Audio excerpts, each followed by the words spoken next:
आज पूरी दुनिया इसराइल का नाम जानती है, लेकिन बहुत कम लोग जानते हैं कि ये किसी रियासत का नहीं, बल्कि अल्लाह के एक नबी का लक़ब था। आखिर हज़रत याकूब अलैहिस्सलाम को इसराइल क्यों कहा गया और इस नाम के पीछे ऐसा क्या राज छुपा है जो सदियों से लोगों को हैरान करता आया है।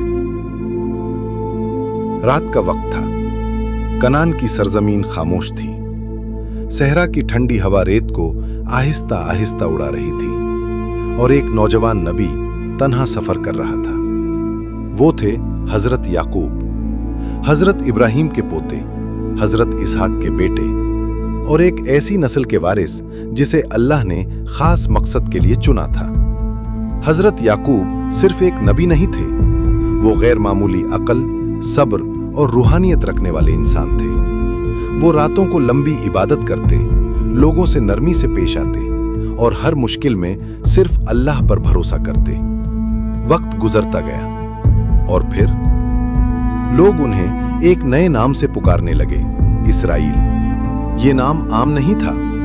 इस्लामी रिवायात के मुताबिक इसरा का मानी है अल्लाह का बंदा और ईल अल्लाह के लिए इस्तेमाल होने वाला कदीम लफ्ज था, यानी इसराइल अल्लाह का वफादार बंदा। और यही नाम बाद में उनकी पूरी औलाद की पहचान बन गया, बनी इसराइल यानी इसराइल की औलाद। मगर हजरत याकूब की जिंदगी अभी पुरसुकून थी। उन्हें अभी मालूम नहीं था कि उनके अपने ही घर में जल्द एक ऐसी आजमाइश आने वाली है जो एक बाप के दिल को तोड़ देगी। क्योंकि उनके 12 बेटों में एक बेटा ऐसा था जिसे देखकर हजरत याकूब की आंखों में अजीब सी मोहब्बत उतर आती थी।